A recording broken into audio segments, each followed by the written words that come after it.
सिल्लोड शहरात 6 किलो गांजा पकडला, विशेष पथकाची कारवाई, आरोपी विरुद्ध सिल्लोड शहर पोलीस ठाण्यात गुन्हा दाखल।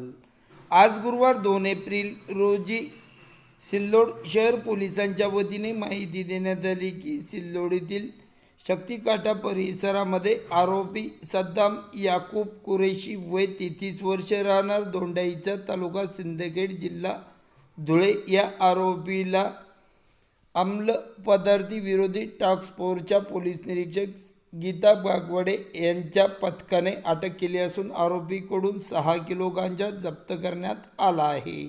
सदरची गुप्त माहिती पोलिसांना मिळाली होती। या ठिकाणी कारवाई करून आरोपीकडून 6 किलो गांजा जप्त करण्यात आला असून सदरची कारवाई ही अंमली पदार्थ विरोधी टास्क फोर्सच्या माध्यमातून करण्यात आली आहे।